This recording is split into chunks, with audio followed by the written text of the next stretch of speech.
దేవుడిచ్చిన మహాకృపను బట్టి దేవునికి స్తోత్రం. అమ్మ నా వాయిస్ వినబడుతుంది గదా! ఓకే. ఓకే. థాంక్ యూ తమ్ముడు.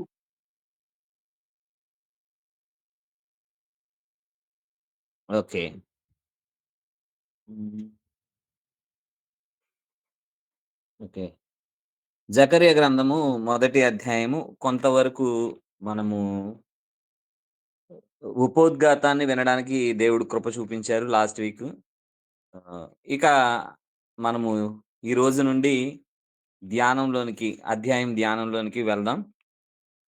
స్క్రీన్ కనబడుతుంది గదండీ! ఓకే.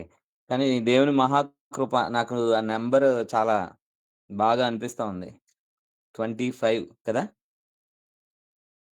ఇట్స్ వెరీ అండ్ దేవుని యొక్క మహాకృప. మీరు చాలా చక్కగా రెస్పాండ్ అయ్యారు. అందుని బట్టి దేవుడిని స్తుతిస్తూ చిన్న ప్రార్థన చేసుకొని దేవుని యొక్క వాక్యాన్ని ధ్యానం చేద్దాం అందరం కలిసి. చిన్న ప్రార్థన చేసుకుందాం. మహోన్నతుడా, మహాపరిశుద్ధుడా, కృప కలిగిన తండ్రి నీకు వందనాలు. ప్రేమ కలిగిన రక్షక నీకు స్తోత్రాలు. అల్పుడనైన నేను ఇగ నిలవబడడానికి కూడా అర్హుడిని కాదు. కేవలము నీ కృప, నీ ప్రేమ, నీ వాత్సల్యము మమ్ములను నడిపిస్తా ఉంది. మమ్ములను నీ చెంతకు చేరుస్తా ఉంది. నమ్ముతున్నాము తండ్రి. ఇకను ప్రభువా నీకు ఇష్టమైన వారిగా మేము ఉండే కృపను అనుగ్రహించమని నిన్ను బ్రతిమిలాడుకుంటూ, అల్పుడనైన నేను నేల మట్టుకు వంగుతున్నాను. నన్ను మరుగుపరచండి నీ సిలువ చాటున. నీ వాక్యం ద్వారా నీవు నాతో, మాతో సూటిగా స్పష్టంగా మాట్లాడమని మిమ్ములను బ్రతిమిలాడుకుంటూ సమస్త మహిమ, ఘనత, ప్రభావాలు మీకు ఆరోపిస్తూ మా ప్రభువును, రక్షకుడైన యేసుక్రీస్తు వారి శ్రేష్ఠ నామములో అడుగుతున్నాము తండ్రి. ఆమేన్. జకర్య గ్రంథము మొదటి అధ్యాయము, మొదటి వచనం. ఒకసారి నేను చదువుతున్నాను జాగ్రత్తగా వినండి. జకర్య గ్రంథం మొదటి అధ్యాయము, మొదటి వచనం. దర్యావేషు ఏలుబడియందు రెండవ సంవత్సరం 8వ నెలలో యెహోవా వాక్కు ప్రవక్తయు ఇద్దోకు పుట్టిన బెరక్యా కుమారుడినైన జెకర్యాకు ప్రత్యక్షమై సెలవిచ్చినదేమనగా, ఇది చాలా చక్కగా జకర్యా గ్రంథాన్ని స్టార్ట్ చేశారు. సరే, ముందుగా జకర్యా అనే పదానికి నేను అర్థం చెప్పడానికి ఇష్టపడతా ఉన్నాను. జకర్యా అనే పదానికి అర్థం చూడండి. అది 2 వర్డ్స్ కలిపిన word. It is originated or Hebrew word. It's derived from Hebrew word. ఇది జకర్ అండ్ యహవే, యహవే అనే పదాలు ఈ 2 పదాల నుండి తీసుకోబడ్డాయి. ఏంటి ఆ 2 అనంటే, ఒకటి జకర్ అనగానే రిమెంబర్, యహవే అంటే దేవుడు, లార్డ్, యెహోవా, యెహోవా మనలను మరిచిపోలేదు. ఈ పదాన్ని దానికి అర్థం జకర్యా అనే దానికి అర్థం యెహోవా మమ్మలను మరిచిపోలేదు. ఆయన మమ్మల్ని జ్ఞాపకము చేసుకున్నాడు. ఎంత అంటే వీళ్ళు చెరలోనికి వెళ్ళిపోయి, చెరలో ఉన్నప్పుడు తమ పిల్లలకు పెట్టుకున్న పేర్లు, యెహోవా మమ్మల్ని మర్చిపోలేదు. మేము చెరలో ఉన్న, బానిసత్వంలో ఉన్న, బంధకాల్లో ఉన్న, యెహోవా మమ్మల్ని మర్చిపోలేదు. తిరిగి మమ్మల్ని జ్ఞాపకం చేసుకుంటాడు అని ప్రవక్త అయిన ఇద్దో, ప్రవక్త అయిన ఇద్దో అలాగనే బెరక్యా వీళ్ళిద్దరూ కూడా జెకర్యాకు ఆ పేరు పెట్టుకొనుంటారు. ఇద్దో అంటే ప్రియమైన వాడు, దేవునికి ప్రియమైన వాడు. అలాంటి వ్యక్తి. అక్కడ మనం ఇంకొక పదం చూడొచ్చు. ప్రవక్త అనుంది. అంటే వాళ్ళ తాతయ్య గారు ఎవరు అంటే ప్రవక్త. ప్రవక్త అంటే మీ అందరికి దానికి అర్థం తెలుసు. అంటే వాళ్ళ దేవునితో మాట్లాడి, ఆ మాటలను ప్రజలకు చేరవేసేవాడు ప్రవక్త. దేవునితో మాట్లాడి, ఆ మాటలను ప్రజలకు తీసుకొనొచ్చేవాడు. ఎందుకు ప్రవక్త అవసరమైందండి మనుషులకి? అంటే అది నిర్గమకాండం, ద్వితీయోపదేశ కాండంలో కనబడతది. ఎలా అంటే ఆహ్, ఆ సీనాయి పర్వతం మీద ఆహ్, ఆహ్, ఆహ్, ఆహ్, అగ్నిని చూసినప్పుడు ప్రజలు భయ బె భయంక భయకంపితులైపోయారు. ఏంటి మా పరిస్థితి? నిజంగా దేవుడు మాతో మాట్లాడితే మేము చచ్చిపోతాం, బతకం. కాబట్టి మోషే నువ్వు ఒక పని చెయి. మాకు దేవుడు డైరెక్ట్‌గా మాట్లాడితే మేము బతకం గాబట్టి, నువ్వేం జేస్తావంటే, దేవునితో నువ్వు మాట్లాడు. ఆ మాటలు మాకు తీసుకొచ్చి చెప్పు. అంతే. అంతే తప్పించి దేవుడు డైరెక్ట్‌గా మాతో మాట్లాడితే ఆ ప్రసన్నతని మేము తట్టుకోలేం చచ్చిపోతాం. అన్నప్పుడు దేవుడు ఇచ్చిన ప్రామిస్ ఏంటంటే, సరే అయితే నేను ప్రవక్తలను ఏర్పాటు చేసుకొని వారితో మాట్లాడతాను. వారి ద్వారా మీతో మాట్లాడతానని. సో, దాని గురించిన ఇంకా లోతైన విశ్లేషణ మనం రాను రాను నేర్చుకుంటాము. కానీ ఇక్కడ ప్రవక్త యొక్క మనవడు ఈ జకర్యా. అలాగనే బెరాక్య అంటే అర్థం ఏంటంటే బ్లెస్సింగ్స్ ఆశీర్వాదం. ఆశీర్వాదం కోసం ఎదురు చూస్తున్న ఒక ప్రియమైన వ్యక్తి తన మనవడికెట్టుకున్న పేరేంటంటే యెహోవా మమ్మలను మర్చిపోలేదు. అదే గొప్ప ఆశీర్వాదం గదండీ! దేవుడు మనల్ని మర్చిపోయాడు అనుకున్న సందర్భంలో, మనకు కష్టమొచ్చింది అని అనుకున్న సందర్భంలో, మనము బాధపడుతున్నాము అనుకున్న సందర్భాల్లో, మనకెవరు లేరు అనుకున్న సందర్భంలో, దేవుడు మమ్మల్ని మర్చిపోలేదు అన్న ఆలోచన ఎంత ఓదార్పునిస్తది. సో, జకరియా పుట్టినప్పుడు అతనికి ఆ పేరు పెట్టుకుంటారు. ఇంకొక మాట చెప్తాను మీకిక్కడ. జకరియాని చాలా ఫోటోస్‌లో అవి చూసి చాలామంది ముసలోడు అని అనుకుంటారు. బట్ ఈ ప్రవచనం వచ్చినప్పుడు జకరియా యవ్వనస్తుడు అంటాను. ఎలా చెప్పగలరు? అంటే గనక చూడండి రెండో అధ్యాయము 4 వచనంలో రెండవ దూత పరిగెత్తిపోయి యెరూషలేములో మనుషులను జకరియా గ్రంథం 2 అధ్యాయం 4 వచనం. రెండవ దూత పరిగెత్తిపోయి యెరూషలేములో మనుషులను, పశువులను విస్తారమైనందున అది ప్రాకారములు లేని మైదానముగా ఉండునని ఈ యవ్వనునికి తెలియచేయమని మొదట దూతకు ఆజ్ఞ ఇచ్చెను. నేను దాని చుట్టూ అగ్ని ప్రాకారంగా ఉందును. నేను దాని మధ్యను నివాసినయుందును యవనస్తుడు. సో, యూత్‌కి యూత్, యూత్‌కి ఈ మాట అప్లై జేసుకోవచ్చు. ఇప్పుడు దేవుని యొక్క వాక్కు ప్రత్యక్షమై ఎవరికి? యవ్వనస్తుడికి. ఈ రోజుల్లో ఎంతమంది యవ్వనస్తులు దేవుని యొక్క వాక్కు కొరకు కనిపెడుతున్నారు. ఇక్కడ ఇంకొక విచిత్రమైన మాటేంటంటే, దేవుని యొక్క వాక్కు వినిపించబడి కాదు, ప్రత్యక్షమై. రెండిటికి తేడా ఉంది. It's appeared. దేవుని యొక్క ప్రత్యక్షత మనకి ప్రత్యక్షమవ్వాలి. దేవుని మాటలు వినడం గాదు. దానిని మనము ఇమాజిన్ జేసుకోవాలి. దాన్ని చూడగలగాలి. దేవుని మాటలు వినడం గాదు. దేవుని వాక్యం చదవడం గాదు. దేవుని యొక్క వాక్యాన్ని మనము చూడగలగాలి. నా ప్రియ సహోదరులారా, ఈరోజు ఈ మాటలు ఆలోచన చేయండి. సరే ముందుకెళ్దాం. ఇప్పుడు దర్యావేషు ఏలుబడి యందు రెండవ సంవత్సరం 8వ నెల అనే మాటలో మొదలైంది. ఎందుకు పర్టిక్యులర్‌గా ఈ ఈ మాటలు చెప్పడానికి దేవుడు పరిశుద్ధాత్ముని ద్వారా ఈ మాటలు రాయడానికి ఇష్టపడ్డారు అంటే, ఇది అనగా కథ కాదు. మళ్ళా చెప్తున్నాను. ఇది అనగా కథ కాదు. మన కథలన్నీ అనగనగా ఒక రాజున్నాడు. ఆ రాజు అడవికెళ్ళాడు. ఆ రాజు ఇది చేశాడు, అది చేశాడు అని. ఇంకా చెప్పాలంటే అనగనగా ఒక రాజున్నాడు. ఆ రాజు పేరు విజయుడు అన్నారు. అనగానే మనం కథ ఇమాజిన్ జేసుకోవచ్చు. ఆహా! రాజుగారు ఏదో యుద్ధానికెళ్తాడు, విజయం సాధిస్తాడు. That's it. అయిపాయే. అంటే కథ అర్థమైపోయింది. అది ఏంటంటే, ఏంటంటే ఆ కథ కేవలము కల్పితము. కాబట్టి అనగానే కథ స్టార్ట్ చేస్తారు. మీకు అర్థమవుతుంది గదండీ! మరలా చెప్తున్నాను. అదే కథలో అనగనగా ఒక రాజుగారున్నారు. అతనికి ఆహ్, దీర్ఘదర్శి అని పేరు. అంటే ముందు ఆలోచిస్తాడు. అంటే ఆలోచనాపరుడు. అంటే ఒక ఆలోచనతో ఏదో విజయం సాధిస్తాడని. సో, అట్లాగే ఏదైనా కథ స్టార్ట్ అయింది అంటే,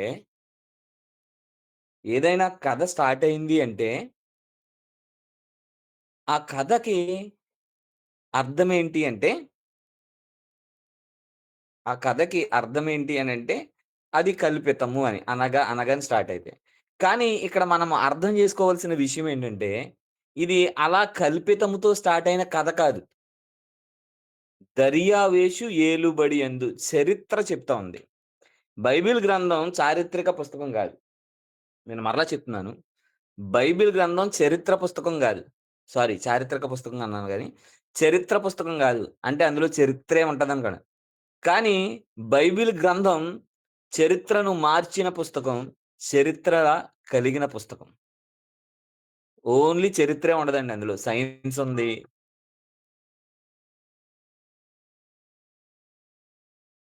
అందులో సైన్స్ ఉంది. అందులో ఆహ్, ఆహ్, చాలా విషయాలు మానవ వికాసానికి సంబంధించిన విషయాలు చాలా ఉన్నాయి. అనేకమైన విషయాలు ఇందులో సుస్పష్టంగా రాయబడి ఉన్నాయి. ఇందులో చరిత్ర కూడా ఉంది. అయితే చరిత్రను మనం చూస్తే గనక ఎప్పుడు కూడా చరిత్రను 2 రకాల సోర్స్‌తో చూస్తామండి. ఒకటి archaeological evidences, 2 literary evidences. Literary evidences.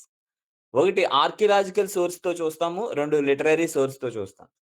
ఇక్కడ నేను మీకు ఈ విషయాలు స్పష్టంగా ఎక్కువగా చెప్పడానికి ఇష్టపడతా ఉన్నాను.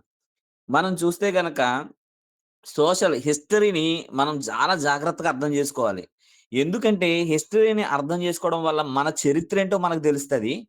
2 ముందు మనం ఎలా జీవించాలో కూడా తెలుస్తది. చరిత్ర యొక్క ప్రాముఖ్యత అది. చరిత్ర నేర్చుకోవాల్సిన అవసరం ఎందుకుంది అంటే, ఒకటి మనము ఏ స్థితి నుండి ఇక్కడికొచ్చామో తెలుస్తది. 2 మనము వెళ్ళే పరిస్థితుల్లో ఎలాంటి వాటిని ఎలా ఎలా ఎలా వాటిని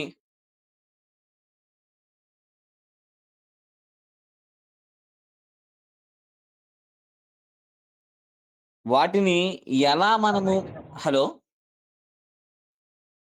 ఏమా? ఓకే.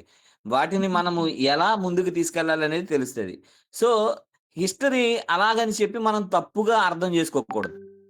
అంటే ఏది బడితే అదే హిస్టరీ అని అనుకోవడం అని అనుకోకూడదు. మరి ఎట్లాగండి అంటే హిస్టరీని మనము తి ఆహ్, ఒక ప్రామాణికంగా తీసుకోవాలంటే దానికి 2 ఎవిడెన్సెస్ ఉండాలి. ఒకటి ఆర్కియలాజికల్ ఎవిడెన్స్ ఉండాలి. 2 లిటరరీ ఎవిడెన్స్. ఈ రెండిట్లో ఏదో ఒకటి ఉండాలి. అలా అని కాని పక్షంలో అన్నీ కూడా అనగనగా కథల్లాగా ఉంటాయి. ఏవండీ ఎలా అంటే మొన్న ఒక వీడియో చూసాను నేను. అందులో ఒక అన్న చాలా ప్రవీణ్ అన్న చాలా చెప్పాడు. ఎలా అంటే రాతి యుగం గాని దాంట్లో రాతి యుగం ఎప్పుడొచ్చింది అని చెప్తూ రాతి యుగానికంటే ముందే లక్షల సంవత్సరాలకు ముందే లోహపు యంత్రాలెలా వచ్చినియి, లోహపు ఆయుధాలెలా వచ్చినియి అని అడిగాడు. అసలు నిజంగా క్వెషనే అద్భుతం అన్నమాట. నాకు నిజంగా చాలా ఆశ్చర్యం అనిపించింది. నిజంగానే మనము లోతుగా అధ్యాయం చేయకపోతే గనక సమాధానం కూడా చెప్పలేం. ఆలోచించండి. ఎందుకంటే లోతైన విశ్లేషణ క్రైస్తవునికి అవసరం. బెరయ సంఘాన్ని మాదిరిగా మనం పెట్టుకోవాలి. ఆ సంఘం వాళ్ళు వాక్యాన్ని వినడం మాత్రమే కాదు. అది అలా ఉందా? లేదా? అని పరిశీలించి పరిశోధించారంట. ఎంతవరకు మనం పరిశోధిస్తున్నాం దేవుని యొక్క వాక్యాన్ని? ఈ రోజుల్లో దేవుని వాక్యం వినటానికే సమయం మనకు టైం సరిపోవట్లేదు. టైం ఉండట్లేదు. అట్లాంటిది దేవుని వాక్యాన్ని పరిశోధించడం అంటే నో. మనం పరిశోధించాలి. ఎందుకంటే మనకి we have lot of source మనకు చాలా సోర్స్ ఉంది. నేను ఈరోజు మీకందుకే ఇది అనగా అనగా కథ కాదు.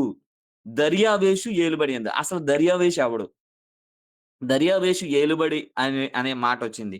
అనేది మనం చూస్తే ఆర్కియలాజికల్ ఎవిడెన్సెస్‌కి నేను ఒక మంచి వెబ్‌సైట్ మీకు ముందుకు తీసుకురావడానికి ఇష్టపడుతున్నాను. చూడండి బైబిల్ ఆథెంటిసిటీ డాట్ కామ్. ఇందులో ఈ వెబ్‌సైట్‌లో చాలా క్లియర్‌గా భలే రాసుకుంటూ వచ్చారండి. అందులో చాలా ఎవిడెన్సెస్ పెట్టుకొనొచ్చారు. ఇప్పుడు మీకు ఒక రాతి పత్రిక కనబడతా ఉంది చూసారా? అది ఏంటి అనంటే పూర్వం, క్రీస్తుకు పూర్వం 522వ సంవత్సరంలో ఇది. ఇది ఎజ్రా గ్రంథంలో మనకు కనబడతది. ఇది దర్యావేషు రాసి ఇచ్చిన ఒక లెటర్ అన్నమాట. దర్యావేషు రాసి ఇచ్చిన ఒక లెటర్. సారీ కోరేషు రాసి ఇచ్చిన లెటర్. ఎజ్రా గ్రంథం మొదటి అధ్యాయంలో ఉంటది. కోరేషు రాసి ఇచ్చిన ఈ ఈ లేఖ ఏదైతే ఉందో అది మనకి ఆర్కియలాజికల్ ఎవిడెన్స్‌గా దొరికింది. ఇది రాసుంది. ఇది అప్పటిది. క్రీస్తుకు పూర్వంది. అలాగనే మీకు ఇంకొక ఆహ్, ఇమేజ్ కనబడుతోంది. అది ఏంట్రా అంటే దర్యావేషు చనిపోయినప్పుడు క్రీస్తుకు పూర్వం 486 సంవత్సరంలో నవంబర్ 17 తారీఖున ఆయన చనిపోయినట్టు. అది క్లియర్‌గా ఆహ్, ఆహ్, ఎవిడెన్సెస్ ఉంది. సో, ఆర్కియలాజికల్ ఎవిడెన్స్ చాలా బలంగా ఉంది. దర్యావేషు ఉన్నాడు అనటానికి. ఆర్కియలాజికల్ ఎవిడెన్స్ చాలా క్లియర్‌గా ఉంది. పలానా రోజు, పలానా సమయంలో, పలానా డేట్‌కి అతను చచ్చిపోయాడు. అతను చచ్చిపోయిన తర్వాత అతని కొడుకు డిసెంబర్ 1న సేమ్ ఇయర్ అహష్వేరోషు రాజయ్యాడు అని చాలా క్లియర్‌గా ఉంది. సో, ఇంత ఆర్కియలాజికల్ ఎవిడెన్సెస్ మనకున్నాయి బైబిల్ పరంగా. బైబిల్‌లో ప్రతి మాట సత్యం అని రుజువు చేయడానికి. ఇది కల్పిత కథ కాదు. ఇది పుక్కిట పురాణం కాదు. కాలక్షేపం కోసం చెప్పుకున్న కబుర్లు కావు. ఇది చరిత్ర కలిగిన సత్యం అని మనము బలంగా చెప్పగలిగిన స్థితి మనలో ఉంది. మన దగ్గరుంది. అలాంటి ఎవిడెన్సెస్ మనకున్నాయి. But, but we have lack of knowledge. మనకి ఎక్కడో అంత టైమ్ స్పెండ్ చేయలేకపోతా ఉన్నాం. నా ప్రియ సహోదరులారా! ఇక్కడ నేను మీతో చెప్పాలనుకుంటున్న విషయం ఏంటంటే మీరు కొంచెం, కొంచెం దాని మీద ఆహ్, పెట్టండి. మనసు పెట్టండి. మనసు పెడితే మన దగ్గర చాలా చాలా ఎవిడెన్సెస్ ఉన్నాయి. వాటిని అధ్యయనం చెయ్యమని మిమ్మల్ని బతిమాలుకుంటా ఉన్నాను. ఇప్పుడు అవే కాదు. ఇక లిటరచర్స్ ఇంక చూడండి అక్కడ నేను 'జేఎం మున్' ర్యాంకిన్ అతను బ్రిటానికా అనే దాంట్లో వెబ్‌సైట్‌లో మనకి 2021 లో ఆర్టికల్ ఒకటి రాసాడు. అండ్ ఆహ్, టూ 2020లో ఒక ఆర్టికల్ రాసాడు. ఎన్‌సైక్లోపీడియాలో ఉంది. దర్యావేష్ గురించి చాలా క్లియర్‌గా చాలా విషయాలు అందులో రాయబడి ఉన్నాయి. అండ్ లిటరరీ సోర్స్ కూడా ఉంది. లిటరరీ సోర్స్ చాలా బుక్స్ ఉంటాయి. బుక్స్‌లో చదవండి. ఓరల్ సోర్సెస్ ఉంటాయి. విజువల్ సోర్సెస్ ఉంటాయి. పెయింటింగ్స్, కార్వింగ్స్ ఇందాక మనం చూసిన ఆ సమాధి ఏదైతే ఉందో, ఇలాంటివన్నీ కూడా మనకు సోర్స్‌గా కనబడతా ఉన్నాయి. అండ్ నాట్ ఓన్లీ దట్ అన్నిటికంటే పక్కన పెడితే ఆహ్, ఒక 4, 5 బుక్స్‌లో ఎంత అంటే బైబిల్ గ్రంథంలోని 4, 5 బుక్స్‌లో ఒకే విషయాన్ని ఎక్కువగా చెప్పడానికి ట్రై చేశారు. అంటే అర్థం ఏంటి అంటే, అది సత్యం. ఇద్దరు మనుషులు, ముగ్గురు మనుషులు ఒకే విషయాన్ని, అదే విషయాన్ని చెప్పడానికి. అండ్ ఎందుకంటే ఈ మాటలు చెప్తా ఉన్నాను. ఇది ఒక మనిషి, ఒక మనిషి అనుకుని రాసిన బుక్ కాదండి. ఈ మనుషులు డిఫరెంట్, డిఫరెంట్ ప్లేసెస్‌లో, డిఫరెంట్, డిఫరెంట్ టైమ్స్‌లో రాసారు. బట్ అయన్నీ తర్వాత సంకలనం జేశారు. పరిశుద్ధాత్మ దేవుని యొక్క ఆధీనంలో ఉన్న వ్యక్తులు దాన్ని సంకలనం జేశారు. పాత నిబంధన క్రీస్తు శకం 130వ సంవత్సరంలో అది నేను మీకు ఎవిడెన్స్ ఇస్తాను. అందులో ఆ టైంలో అవన్నీ ఆ బుక్స్ అన్నీ దగ్గరికి చేర్చారు. అవన్నీ దగ్గరికి చేర్చినప్పుడు కూడా మీరు గమనించారో లేదో గమనించారో గమనిస్తే గనక ఒక విషయం అర్థమవుతది. ఒక వ్యక్తి, ఇంకో వ్యక్తి ఆ బుక్ రాసారు, రాయలేదు. కానీ ఆ బుక్ రాసారు. కానీ అంతా ఒకే ప్యాటర్న్‌లో ఉంటది. ఒకేలా ఉంటది. అంటే అది సత్యం అనేది అక్కడ మనకు రుజువవుతా ఉంటది. ఈ మాటలు చెప్తా ఉన్నప్పుడు గమనించండి. ఎజ్రా గ్రంథము 3 అధ్యాయం 8 వచనం ఒకసారి చదువుదామండి? 3 అధ్యాయము 8 వచనం. చూడండి. యెరూషలేములో నుండు దేవుని యొక్క మందిరమునకు వారు వచ్చిన రెండవ సంవత్సరంలో, రెండవ నెలలో షల్తీయేలు కుమారుడైన జెరుబ్బబెలును ఆహ్, తర్వాత యెహోజాదాకు కుమారుడైన యెహోషును 20 సంవత్సరములు మొదలుకొని పై ఈడు కలిగిన లేవీయులందరూను యెహోవా మందిరం యొక్క పనికి నిర్ణయించింది. ఈళ్ళందరూ ఎప్పుడొచ్చారంటే క్రీస్తుకు పూర్వం 530 సంవత్సరంలో వచ్చారు. 530 38లో వచ్చారు. 538లో వచ్చిన వీళ్ళంతా పని ప్రారంభించారు గానీ, ఆ పని అవ్వలే. ఆ పని అవ్వలే. ఎప్పటి వరకు అనంటే, చాలా రోజులు దాన్ని అలా కొనసాగుతా వస్తా ఉంటే గనక ఎప్పటి వరకంటే, నాలుగో అధ్యాయము 24 వచనం చూస్తే మనకర్థమవుతది. యెరూషలేములో నుండు దేవుని మందిరపు పని నిలిచిపోయెను. ఇలాగున పారసిక దేశపు రాజైన దర్యావేషు ఏలుబడియందు రెండవ సంవత్సరం వరకు ఆ పని నిలిచిపోయెను. దర్యావేషు రెండో సంవత్సరంలో పని ఆయనొచ్చే వరకు కూడా ఆ పని నిలిచిపోయింది. అంటే ఇంచుమించు 16 సంవత్సరాల పాటు పని జరగలే. 16 సంవత్సరాల పాటు పని జరగలే. 16 సంవత్సరాల పాటు పని జరగకపోతే తర్వాత ఏం జరిగిందంటే, ఇప్పుడు ఏమైందంటే యెహోవా మందిరము పని స్టార్ట్ అయింది. కానీ 16 సంవత్సరాలు పునాదులేసారు గాని, దాని మీద కట్టడం జరగట్లేదు. ఏమంటే ఒక్కసారి ఇమాజిన్ జేసుకోండి. మన చుట్టుపక్కల అంటే మన ఇంటి దగ్గర మా చర్చు అని మనము చెప్పుకునే చర్చ్ ఏదైనా పని స్టార్ట్ జేసి ఆపేస్తే ఎలా ఉంటది? మన ఇల్లే పని స్టార్ట్ జేసి ఆపేస్తే ఎలా ఉంటది? జస్ట్ ఇమాజిన్ లిటరల్‌గా పని ఆగిపోయిందేంటి అని ఎవరైనా అడుగుతా ఉంటే మనసేదో పీకుతా ఉంటది కదా! సో, అట్లాంటి పననమాట. వీళ్ళు చాలా ఉత్సాహంగా వచ్చేసారు పని స్టార్ట్ చేద్దామని. నెహమ్యా గారు, ఎజ్రా గారు ఇలాంటి ప్రముఖులంతా ఉన్నారు. వీళ్ళంతా పని చేద్దామని, స్టార్ట్ చేద్దామని వచ్చేసిన సందర్భంలో పని ముందుకెళ్ళట్లేదు. పని ముందుకెళ్ళట్లే. పని ఆగిపోయింది. 16 సంవత్సరాల పాటు పని ఆగిపోయింది. ఇలా 16 సంవత్సరాల పాటు పని ఆగిపోయిన సందర్భంలో మనం అక్కడ చూడొచ్చు. అప్పుడు ఎజ్రా గ్రంథము 5వ అధ్యాయము మొదటి వచనం చూడండి. ప్రవక్తలైన హగ్గయియు, ఇద్దో కుమారుడైన జెకర్యాయు, యోధా దేశమందును, యెరూషలేమునందును ఉన్న యూదులకు ఇశ్రాయేలీయుల దేవుడైన యెహోవా నామమును ప్రకటింపగా, షల్తీయేలు కుమారుడైన జెరుబ్బాబెలు యోజాదాకు కుమారుడైన యెషవాయు లేచి యెరూషలేములో నుండి దేవుని మందిరమును కట్టనారంభించిరి. మరియు దేవుని యొక్క ప్రవక్తలు వారితో కూడా నుండి సహాయము చేయుచూ వచ్చిరి. సో, 16 సంవత్సరాలు ఆగిపోయిన మందిరపు పనిని, 16 సంవత్సరాల పాటు ఆగిపోయిన మందిరపు పనిని దేవుడు మరలా జకర్యా గారి ప్రవచనం ద్వారా, జకర్యాతో దేవుడు మాట్లాడడం ద్వారా ఆ పని స్టార్ట్ అయింది. ఇది జకర్యా పరిచర్య యొక్క ప్రాముఖ్యత. అర్థమైందండి? మందిరం పని స్టార్ట్ అయింది. పని ఆగిపోయింది. అలాంటి పని ఆగిపోయినప్పుడు జకర్యా చెప్పిన మాటలకు మరలా ప్రజలు ప్రభావితమై తిరిగి రీకన్‌స్ట్రక్ట్ చేసుకోవడం. తిరిగి కట్టబడడం. ఇదే జకర్యా గ్రంథంలోని ప్రాముఖ్యత. దేవుడు తిరిగి పిలుచుకోవడం, తిరిగి కట్టడం, పడిపోయిన వారు తిరిగి లేపబడడం. ఇది అది గొప్పతనం. అయితే ఇక్కడ మనము ఎందుకు పడిపోయారు? అంటే మనకక్కడ క్లియర్‌గా కనబడతది రెండో వచనం.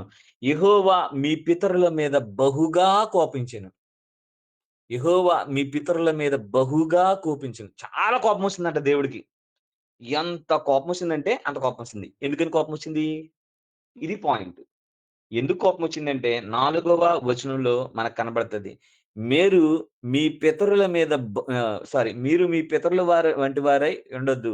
పూర్వీకులైన ప్రవక్తలు సైన్యములకు అధిపతియగు యెహోవా సెలవిచ్చినదేమనగా, మీ దుర్మార్గతను, మీ దుష్క్రియలను మాని తిరుగుడని వారికి ప్రకటించినను వారు వినకపోయిరి. నా మాట ఆలకించకపోయిరి. ఇప్పుడు పాయింట్ ఏంటంటే, వాళ్ళు వాళ్ళ పితరులంట వాళ్ళ పితరులు వంటి వారుగా ఉండొద్దు అని దేవుడు చెప్తున్నాడు. ఆళ్ళ పితరులు ఏం చేశార్రా అంటే, సైన్యములకు అధిపతియగు యెహోవా సెలవిచ్చినదేమనగా, మీ దుర్మార్గతను, దుష్క్రియలను మాని తిరుగుడని వారికి ప్రకటించారు. కానీ వాళ్ళు వినలేదు. వాళ్ళు దేవుని మాట ఆలకించలేదు. ఇది పాయింట్. ఇది. అసలు ఏం ఏం చెప్పాడండి దేవుడు? దేవుడు పదే చెప్పాడంట. నా మాట వినండి, దుర్మార్గతను విడిచిపెట్టండి, దుష్క్రియలను విడిచిపెట్టండి అని. అసలు వాళ్ళు చేసిన దుర్మార్గత ఏంటి అంటే, నేను చాలా, చాలా చేశారు. అందులో ఒకటే నేను మీ ముందుకు తీసుకొస్తాను. ఒకటే తీసుకొస్తాను. ఇంకా చాలా ఉన్నాయి. అవన్నీ మీకు ఎక్కడ కనబడతాయంటే ఇర్మియా గ్రంథంలో కనబడతాయి. ఎన్ని సార్లు చెప్తాడో. కానీ ఒకే ఒకటి తీసుకొస్తాను. 7వ అధ్యాయము 18వ వచనం. ఏంటి అంటే, నాకు కోపము పుట్టించినట్లు 7వ అధ్యాయం ఇర్మియా గ్రంథం 7 అధ్యాయం 18 వచనం. నాకు కోపము పుట్టించినట్లు ఆకాశరాణి దేవతకు పిండి వంటలు చేయవలెననియు, అన్య దేవతలకు పానార్పణములు పోయవలెననియు పిల్లలు కట్టెలు ఏరుచున్నారు. అన్య దేవతకి ఆకాశరాణికి పిండి వంటలు చేయాలని పిల్లలు కట్టెలేరుతున్నారంటండి. ఏ తర్వాత తండ్రులు అగ్ని రాజబెడుతున్నారు. తండ్రులేం జేస్తున్నారంటే, ఆ పిల్లలు తెచ్చిన కట్టెలు నిప్పులేత్తన్నారంట. ఇప్పుడు స్త్రీలు పిండి పిసుకుతున్నారు. ఎందుకంటే మంటెట్టిన తర్వాత ఇలా వంట వండుదామని. ఇప్పుడు పాయింట్ అర్థం చేసుకోండి. అమ్మలేమో పిండి పిండుతున్నారు. ఎందుకని? ఆకాశరాణికి ఆకాశరాణికి ఆహ్, నైవేద్యం పెడదామని. పిల్లలేమో బయటికెళ్ళి ఏం జేస్తున్నారంటే కట్టెలు ఏరుకొస్తున్నారు. తండ్రులేమో అగ్నిలో రాజీపెడుతున్నారు. అంటే కుటుంబం ఏం జేస్తుందంటే దేవునికి వ్యతిరేకంగా పనిజేస్తుంది. ఏవండీ ఇక్కడ ఒకసారి అర్థం చేసుకోండి. కుటుంబం ఏం చేయాలి? దేవుడిని స్తుతించాలి. అందుకోసమే కదా! దేవుడు కుటుంబాన్ని ఏర్పాటు చేసుకున్నాడు. కానీ ఇక్కడ కుటుంబం మొత్తం ఏం చేస్తందంటే దేవునికి వ్యతిరేకంగా పనులు చేసుకుంటా పోతుంది. దేవునికి వ్యతిరేకంగా క్రియలు చేస్తా ఉంది. పిల్లలేమో పిల్లలేమో రోడ్ల మీదకెళ్ళి ఆళ్ళిష్టమొచ్చినట్టు డప్పులు కొడుతున్నారాయె. పిల్లలేమో రోడ్ల మీదకెళ్ళి ఆ పని, ఈ పని జేస్తున్నారాయె. తండ్రులేమో తమ కష్టాన్ని, తమ కష్టాన్ని వాడి కోసం ధారబోస్తున్నారాయె. తల్లులేమో ఇంటి దగ్గర పిండి పిసుకుతున్నారాయె. ఈళ్ళంతా కలిసి ఏం జేస్తున్నారంటే దేవునికి వ్యతిరేకంగా పనిజేస్తున్నారు. ఎలాంటి కుటుంబాలున్నాయండి ఈ రోజుల్లో? ఇలాంటి వ్యవస్థ నడుస్తా ఉన్న తరుణంలో దేవుడు మీ దుష్క్రియలు దుష్క్రియలు మానండి. మీరు తప్పు జేస్తున్నారు అని పదే చెప్పినా మీ దుర్మార్గతను విడిచిపెట్టండి అని చెప్తే వాళ్ళు తిరగట్లేదంటండి. తిరుగుడని వారికి ప్రకటించినను వాళ్ళు వినట్లేదు. వాక్యాన్ని వినని జనం, వాక్యాన్ని అంగీకరించని జనం, వాక్యాన్ని అర్థం చేసుకోని జనం. ఇలాంటి సమయంలో దేవుడు వాళ్ళ మీద కోపగించాడంట. కోపగించిన తర్వాత ఆయన ఏమంటాడంటే కాబట్టి మూడో వచనం. కాబట్టి నీవు వారితో ఇట్లనుము. సైన్యములకు అధిపతియగు యెహోవా సెలవిచ్చినదేమనగా, మీరు నా తట్టు తిరిగిన ఎడల నేను మీ తట్టు తిరుగుదును. ఇక్కడ మనం అర్థం చేసుకోవాల్సిందేంటంటే, జస్ట్ ఒక్కసారి ఇమాజిన్ చేసుకోండమ్మా. మీరు నా తట్టు తిరిగిన ఎడల నేను మీ తట్టు తిరుగుతానంటే, దేవుడు ఏం చేశాడంటే, వాళ్ళ పాపమును బట్టి, వాళ్ళ పాపం చేస్తా ఉన్న విధానాన్ని బట్టి దేవుడు అటు తిరిగిపోయాడు. దేవుడు అటు తిరిగిపోయాడు. ఈళ్ళేమో పాపం జేస్తా ఇటు తిరిగిపోయారు. దేవునికి వ్యతిరేకంగా ఎప్పుడైతే తిరిగిపోయారో, దేవుడు చూసి దేవుడేమో వాళ్ళకి వీపు చూపించాడు. ఇప్పుడు దేవుడేమో ఒకవైపున్నాడు. ప్రజలేమో దేవుని యొక్క ఉగ్రతకు గురైన ప్రజలేమో, కోపాన్ని చవిచూస్తున్న ప్రజలేమో ఒకవైపు తిరిగారు. అంటే దేవుని కోపం ఎట్లా ఉంటదంటే కొన్ని సార్లు మనల్ని విడిచిపెడతాడు.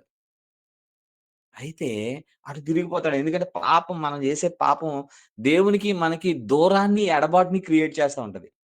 ఎప్పుడైతే దూరము, ఎడబాటు పెరుగుతా ఉంటదో, దేవుడేమో ఒకవైపు ఉంటాడు. ఒకవైపు చూస్తా ఉంటాడు. మనుషులేమో పాపం వైపు వెళ్తా ఉంటారు. అప్పుడు ఇంకా ఎడబాటు క్రియేట్ అవుతా ఉంటది. అయితే ఇక్కడ అర్థం చేసుకోవాల్సిన విషయం ఏంటంటే, ఇక్కడ మొట్టమొదటిగా కాబట్టి నీవు వారితో ఇట్లనుము అంటున్నాడు. ఇప్పుడు మనుషులు అటువైపు పాపం చేస్తున్నారు కదా! ఇప్పుడు దేవుడేమో ఇంకో వైపు ఉన్నాడు కదా! ఫస్ట్ ఎవరు రియాక్ట్ అయ్యారండి? దేవుడి వైపుకి ప్రజలు తిరిగారా? ప్రజల వైపుకి దేవుడు తిరిగాడా? ఆయన ఏమంటాడంటే, "మీరు నా తట్టు తిరిగితే నేను మీ తట్టు తిరుగుతానంటున్నాడు." కానీ మీరు నా తట్టు తిరిగారా లేదా అనేది ఎలా తెలుస్తది అనంటే ఎలా ఎలా అర్థం చేసుకోవచ్చంటే, మనము దేవుడు అటువైపు తిరిగున్నాడు కదా! ఇటువైపు చూడకుండా మీరు నా తట్టు తిరిగారా లేదా అని ఎలా చెప్పగలడు? సో, అటువైపు తిరిగిన దేవుని యొక్క ప్రేమ మన వైపు చూస్తా ఉంది. తలకి ఇటు తిరిగి, మీరు ఇటు తిరిగితే నేను మొత్తం మీ వైపు తిరుగుతాను. మిమ్మల్ని కౌగిలించుకుంటానన్నట్టు. అసలు అర్థం చేసుకోండి. దేవుడు మొట్టమొదటిగా నేను నీతో మాట్లాడను. నువ్వు నాతో మా నువ్వు నువ్వు ఇలాంటి మంచి పని చేత్తేనే గాని నేను నీతో మాట్లాడను అన్నాడంటే ఫస్ట్ ఎవరు మాట్లాడినట్టు? దేవుడే కదా! ఇక్కడ దేవుని యొక్క మనసును అర్థం చేసుకోండి. మనము పాపం జేసి దేవునికి వ్యతిరేకంగా తిరిగిన క్షణంలో దేవుడు మళ్ళా మన వైపు తిరిగి, "నువ్వు ఆ పాపాన్ని విడిచిపెట్టి నా దగ్గరకొస్తావా?" అని మొట్టమొదటి అడిగేసే దేవుడు. దేవుని యొక్క ప్రేమ, దేవుని యొక్క వాత్సల్యం. నువ్వు పాపం చేసి దేవునికి దూరమైపోతున్న ప్రతి సందర్భంలోని మొదటి అడుగు ఎవరేస్తారో తెలుసా? నువ్వెయ్యు. దేవుడే ఏస్తాడు. అది దేవుని యొక్క గొప్ప ప్రేమ. అటు తిరుగుతాడు. చాలా కోపమొచ్చేస్తదాయనకి. కానీ ఆ కోపాన్ని ఎక్కువ సేపుంచుకోడు. ఇట్లా తిరుగుతాడు. "నువ్వు నా వైపుకొచ్చేయ్యా, నేను నీ వైపుకొచ్చేస్తాను" అంటాడు. అది ఎంత ప్రేముందండి ఆయనకి. ఫస్ట్ మాట్లాడేదే ఆయన. నీ పాపం గురించి మాట్లాడేదే ఆయన. "నువ్వొచ్చేత్తే నేనొచ్చేత్తాను నీ దగ్గరికి." అది ఎంత గొప్ప ప్రేమండి. "మీరు నా తట్టు తిరిగిన ఎడల నేను మీ తట్టు తిరుగుతాను." అసలు అటువైపు తిరిగిపోయాడు. కానీ తలకాయ మాత్రం ఇటువైపు తిప్పి మనం ఆయన వైపు తిరిగామా లేదా అని చూస్తా ఉన్నాడు. ఎంత గొప్ప దేవుడండి. అందుకే ఒక నిర్గమకాండంలో ఒక అద్భుతమైన సీక్వెన్స్ మోషే 2 పలకల తర్వాత పట్టుకుని వెళ్తా ఉంటే మేఘాల నుండి యెహోవా దిగి అతని ముందు నిలిచి యెహోవాను నామాన్ని ప్రకటించుకున్నాడు. తన్ను తాను ప్రకటించుకొని ఆయన ఏం చేస్తాడో తెలుసా? తన్ను తాను ప్రొజెక్ట్ చేసుకొని తను తాను ఓపెన్ అయిన మొదటిసారి ఆయన చెప్తా ఉన్న మాట ఏంటో తెలుసా? అతని ఎదుట యెహోవా అతన్ని దాటి వెళ్లుతూ యెహోవా కనికరము, దయ, దీర్ఘశాంతము విస్తారమైన కృపా సత్యములు గల దేవుడైన యెహోవా. తను తాను ప్రొటెక్ట్ చేసుకుంటూ ఉంటాడు. ఆయన ఎలాంటి దేవుడంటే, కనికరం కలిగిన దేవుడు, దయ కలిగిన దేవుడు, దీర్ఘశాంతం కలిగిన దేవుడు, విస్తారమైన కృపా సత్యాన్ని కలిగిన దేవుడు. అసలు మనల్ని ప్రేమించినట్టుగా, ఆయన నిన్ను, నన్ను ప్రేమించినట్టుగా ఇంకెవ్వరిని ప్రేమించడు. ఎంత ప్రేమ కలిగిన దేవుడండి. ఎంత ప్రేమ కలిగిన దేవుడు. ఆయన 1000 మందికి కృప చూపే దేవుడు. దోషమును, అపరాధములను క్షమించే దేవుడు. ఆయన ఏమాత్రము దోషులను నిర్దోషులుగా ఎంచడు. ఆయన ప్రేమించే దేవుడు. ఆయన ప్రేమించే దేవుడు. నా ప్రియ సహోదరులారా, ఈరోజు ఈ మాటలు వింటా ఉన్నప్పుడు మీరు అర్థం చేసుకోండి. దేవుని యొక్క ప్రేమేంటంటే, దేవుడు మన నుండి ఆశించేదేంటంటే, మనము పాపం వైపు తిరిగినప్పుడు ఆయన, ఆయన తిరిగి రండి అని పిలిచే దేవుడు. ఆయన మనల్ని ప్రేమతో, వాత్సల్యంతో దగ్గరికి చేర్చుకునే దేవుడు. ప్రేమ గలిగిన దేవుడు. కృప గలిగిన దేవుడు. మనము ఒక్కసారి ఆలోచించండి. నీవు గాని, నేను గాని మనం ఎవరమైనా దేవునికి వ్యతిరేకమైన పాపంలో ఉంటే ఆయన చెప్తా ఉన్న మాటేంటో తెలుసా? "మీరు నా తట్టు తిరిగిన ఎడల నేను మీ తట్టు తిరుగుతాను" అని మొట్టమొదటి అడుగు ఆయనే వేస్తున్నాడు. నా వైపుకొచ్చేయి. నేను నీ దగ్గరికొచ్చేస్తాను అని మొట్టమొదటి ప్రపోజల్ ఆయనే చేస్తున్నాడు. తన ప్రేమను వ్యక్తపరుస్తా ఉన్నాడు. ఎంత గొప్ప దేవుడండి. ఈ వ్యక్తపరిచే దేవుడు ఏం చెప్తా ఏం ఆ వచనంలో మనం 3 మాటలు గమనించొచ్చు. ఏంటదంటే, ఒకటి చూడండి, రిపీటెడ్ వర్డ్ ఏముందో గమనించారా మీరు? మూడో వచనంలో సైన్యములకు అధిపతియగు యెహోవా సెలవిచ్చినదేమనగా, మరలా మీరు నా తట్టు తిరిగిన ఎడల నేను మీ తట్టు తిరుగుదునని సైన్యములకు అధిపతియగు యెహోవా సెలవిచ్చున్నాడు. ఇదే సైన్యములకు అధిపతియగు యెహోవా వాక్కు. సైన్యములకు అధిపతియగు యెహోవా. ఆయన అధిపతి. ఏ అధిపతి? సైన్యములకు అధిపతి. ఎలాంటి సైన్యం అది? ఒక్క దూత లక్షల మందిని పడగొట్టగలదు. ఒక్క దూత లక్షల మందిని పడగొట్టగలదు. అలాంటి లక్షల మంది, లక్షల దూతలను కలిగిన సైన్యమైంది. అలాంటి అధికారమున్న ఆయన, అలాంటి అధిపతి అయిన ఆయన, అలాంటి బలమైన ఆయన ఏ ప్రేమ కోసం తిరుగుతున్నాడో తెలుసా? నీ వైపు? నీ ప్రేమ కోసం. అబ్బబ్బబ్బా! అర్థమవుతుందా అండి? సైన్యములకు అధిపతియగు యెహోవా, సైన్యములకు అధిపతియగు యెహోవా. ఆయన గొప్ప దేవుడు, బలమైన దేవుడు, శక్తి కలిగిన దేవుడు, ప్రేమ కలిగిన దేవుడు, గొప్ప దేవుడు, మహోన్నతుడైన దేవుడు. అట్లాంటి దేవుడు అరులు ఆశించి చాచి తన 2 చేతులు చాచి పిలిచేదెవరినో తెలుసా? నిన్నే. నీ పాపాన్ని విడిచిపెట్టి ఆయన వైపు తిరుగుతావా? నా ప్రియ సహోదరి, నా ప్రియ సహోదరుడా! ఒక్కసారి మనల్ని మనము ఆయన తట్టు తిప్పుకుంటే గనక ఆయన మన తట్టు తిరుగుతాడు. ఒక గొప్ప కార్యం నీ జీవితంలో, నా జీవితంలో జేస్తాడు. మీరు పాపములను విడిచిపెట్టి నా తట్టు తిరిగిన పాపాన్ని విడిచిపెట్టి కూడా అంటలే. మీరు నా తట్టు తిరిగితే చాలు. నేను మీ తట్టు తిరుగుతాను. అప్పుడు దేవుడు తన పాపాన్ని మన పాపాన్ని విడిపించి, మన పాపం నుండి మనల్ని విడిపించి, పరిశుద్ధులుగా మార్చి, నూతనమైన శక్తితో నింపుతాడు. సో, ఉన్న పాటునే, ఉన్న చోటనే నీ బలహీనత ఏదైనా సరే, నువ్వెవరైనా సరే, ఒక్కసారి ప్రభువా! నేను నీ తట్టు తిరగడానికి ఇష్టపడుతున్నాను. జస్ట్ అని చెప్పి, "నువ్వు నాకు కావాలి. నీ ప్రేమ గొప్పదంట. ఒకసారి నేను నీ తట్టు తిరుగుతున్నాను." నేను తిరగగలిగితే ఒక గొప్ప కార్యం చూస్తాం మన జీవితంలో. ఎందుకంటే ఆయన సైన్యములకు అధిపతియగు యెహోవా. Praise the lord! దేవుడి మాటలను మన వినికిడిలో దీవించును గాక. ఆమేన్. Thank you all. Thank you so much.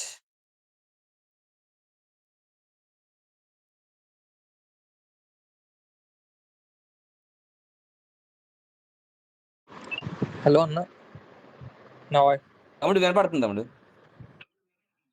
అన్న థ్యాంక్ యూ సో మచ్ అన్న. సో, రియల్లీ దేవుడు ఈరోజు మనందరిని ఆయన తట్టు తిరగడానికి ఈ వాక్యం ద్వారా అనేక మంది దేవుడి వైపు తిప్పబడుదురు గాక. సో, వన్ రిక్వెస్ట్ మీ అందరికీ. సో, మీ అందరూ